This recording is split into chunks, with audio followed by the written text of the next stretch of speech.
A lot of people find welding on purpose, but some of the best stories start when someone takes a completely different path and ends up in the trades anyway. Welcome to WELD. I'm your host, Bo Wigington, and today we're talking with Brook Laing, a former Steamfitter welder who's now working in the media industry, helping tell the stories of manufacturing. In this episode, we talk about Brook's journey from dropping out of college to getting into the trades, what it's like working as a steamfitter, and why she ultimately transitioned out of the field into media. We dive in right now. Do you want to introduce yourself to the audience just in case they're not familiar with you and what you do? Yeah, so my name is Brook Laing. I am a former steamfitter welder, and now I work in kind of industry media for manufacturing. Jumping back into like the steam fitters and everything, like how did you get involved with that first? So I originally thought I was going to go to college, play volleyball, be a nurse, all that stuff. And then I think in the first 3 weeks of school, I hated it. Nice. And was like, I'm going to drop out. So that's exactly what I did. I took a semester off, and then my mom actually ended up pushing me to the trades. So I've always been very hands-on and all that. Found welding, and then by association with our union, you need a compulsory trade as well. So that's where the steam fitting kind of came in. What was your journey through the steam fitters like? I loved it. I didn't leave because I hated my job. Like, I loved the guys I worked with. I loved actually doing the work. It was more just I wanted to be able to travel and go to trade shows without having to worry about not getting paid and all that stuff, right? So I also was kind of sick of the layoff culture, in all honesty. So people out there that don't know what a steam fitter is, what makes that different from a pipe fitter? So the only difference really is that steam fitters are licensed to work on high pressure steam. So in hospitals, they have a lot of high pressure steam, or in the refineries and stuff like that. The layoff culture, can you talk about that a little bit? Yeah, so in my union, I'm still a member, just not working. When there's no work, right, they lay you off, and it doesn't matter how long you've been there, how good of a worker you are, they'll just lay you off, right? And my husband's also a steam fitter, so both of us working in an industry where we risk being laid off every day wasn't exactly reasonable for our financial situation. So yeah, I just, especially as an apprentice, I feel like you have no job security. Okay. Right? Once you're licensed, I feel like you kind of have that more of a sense of job security, but yeah, as an apprentice, you're really not safe. Yeah, it's just like, hey, get what you get and you don't get upset. Yeah, pretty much. So then moving into kind of like the storytelling aspect of the industry, like I first got in contact with you for the Sisterhood of the Skilled Trades. So can you tell us like how you first got involved with that? Yeah, so I have a pretty decent following on social media because I do post trade-related content. And I posted a video one day being like, why is there no network for apprentices to kind of connect and talk about the issues that we all face, like across all the trades? And a girl in my union commented and tagged the Sisterhood of Trades, and I was like, oh, this is cool. Like, what is this? So I kind of looked into it more, and they have a Discord, which is actually up to, I think 1,200, just over 1,200 members now. Dang. When I joined, it was sitting around 600, and that would have been in, I think, July of last year. So in about a year, they've doubled in size. Dang. I know we kind of chatted briefly about like all the different things that they do. So like, what are the benefits of being in that outside of just like the Discord? You could talk to everybody, but it's like about, you know, not just talking about jobs. It's like dealing with jobs too.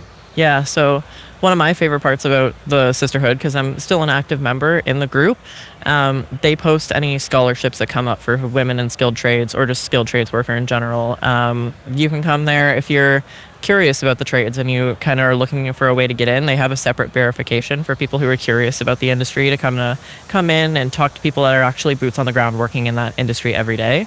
And they have over 50 trades represented through the whole Discord. So any questions you have, from scaffolding to welding to millwright, manufacturing, they have everything. Dang. So yeah, that's awesome. Yeah. And then now the work you're kind of doing, I mean, you did a bunch of podcasting, and that's helping people tell their story. Yeah. You know, like that's my favorite part about this podcast is not only do I get to hear people's story, but we get to share it with the world. So exactly. Kind of like talk about what was your journey through the podcasting world been like? Yeah. So I started a podcast with my husband called Two Bolts Short of a Flange, and our podcast is aimed more to entry-level people and people who are looking to get into the trades, because I feel like there's so many podcasts that are for people that are actively working in the industry, right? So we kind of saw that gap, and we were like, we know so many people that work across so many different industries, like, why don't we bring these people on to tell their story about how they got into the trade, what a day in the life of that trade actually looks like, and the career paths, kind of all the options, because we saw that there wasn't really many people doing that across multiple industries, right? So we've had underwater welders, millwrights, CNC machinists. We also bring in people that are in kind of leadership. So one of our future guests that we're going to be recording with, he is actually the person who trains like foremen and general management and all that stuff on how to actually lead.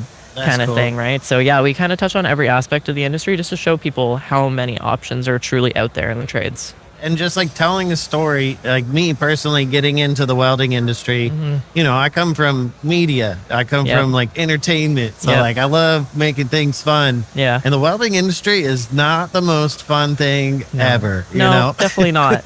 I mean, it has its perks, but it also has its downsides, like every industry, right? So. Yeah. I feel like it's just so rigid, you know? And like I've been trying to break down those walls of like, you know, it's like can be fun too. Yeah. Like, we can make silly videos and still teach people. You know? Yeah, exactly. I see a lot of people starting to do that now, and a lot of people starting to make content that's aimed at people who are interested, people who don't work in the industry every day and don't understand kind of thing, right? Just so that people can kind of see this is what I would be getting myself into, and it's not all like work. Like, the industry is fun.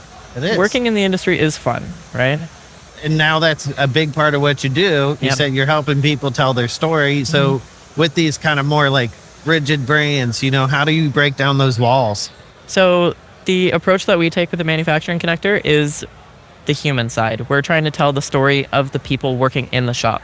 We're not telling the story of the shop. Like, yeah, that might be part of it. We talk about, oh, Joe's shop has been around for 50 years. They're on their third generation of ownership, this, that. But we really want to talk about the people that are working, what drew them to the industry, what's kept them there, all that kind of stuff, and kind of why they stay, you know? So we want to make content for the people working in the industry that they can take home to their wife, their husband, their kids, and be like, this is what I actually do every day, and actually be proud of it and show like some pride in their work. So yeah. Well, what's the hardest part about that though?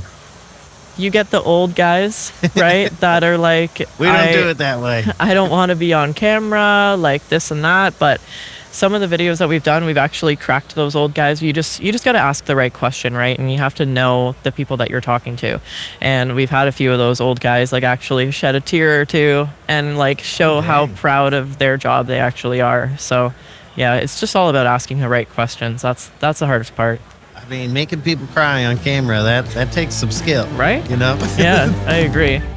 If you've been a listener of the show for a while, you've probably heard an episode or two about us talking about how bad welding fumes are for you. And protecting yourself early should be top of mind. But not everyone has the space for a huge fume extraction unit. That's where our friends over at Abacore Benzol come in, helping you capture those fumes right at the source with the X-Fume Pro, a MIG gun that catches weld fumes right at the end of the gun. Since it's right there in the action, you're not repositioning a hose, and the ergonomic grip keeps it comfortable to hold shift after shift.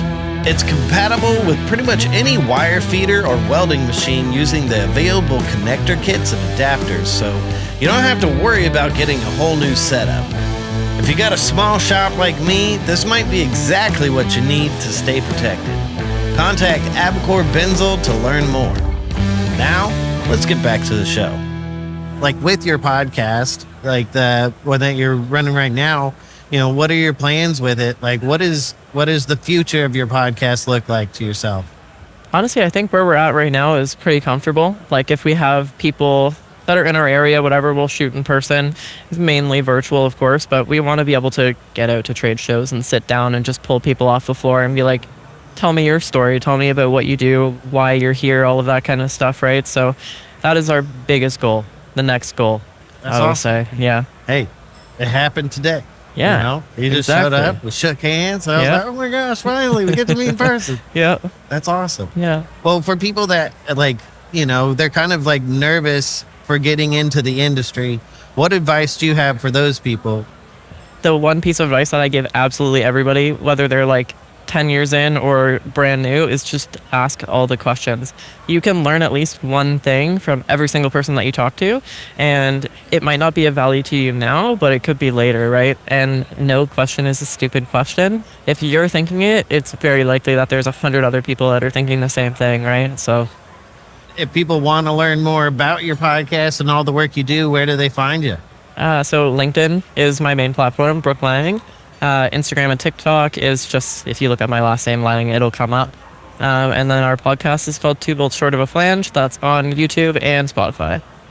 What are you most excited to see here at FabTech today? I really like all the arms, the robotic arms and like the welding. I mean, at the same time, I'm not a fan of robotic welding because I'm a welder, but you need someone to operate it at the end of the day, I guess. Well, that's a hot topic in the industry. It's like a lot of people are trying to implement automation, and it's to close that skilled trade gap. But Yeah. You talk to a welder, and you're just like, a lot of people will say, "Well, I don't want to train my replacement." So Yeah. how do you approach people about automation?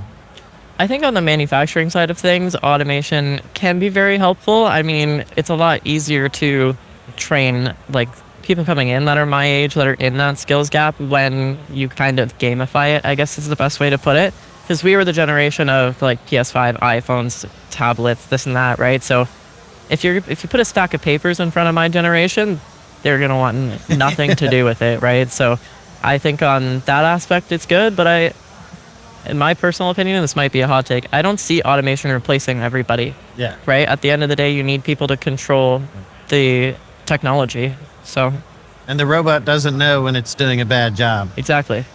So that's what I always tell people. It's Yeah. like, they may be able to run the machine, but they don't know what it's actually doing. Exactly. And if it's messing up, it's just going to keep trucking, Yep. know?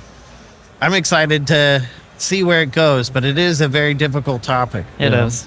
Well, thanks again for coming out and just sitting down. Thanks for having An me. opportunity of a lifetime. Thanks for tuning in to another episode of WELD, and a huge thank you to Brooke for coming on the show. One of the biggest takeaways from this conversation is that there's no single path into the trades, and your career can evolve in ways you might not expect. Whether you're in the field, behind the camera, or somewhere in between, there is a place for you in this industry if you're willing to ask questions and stay curious. I'm Bo Wigington, and until next time, we'll see you out there.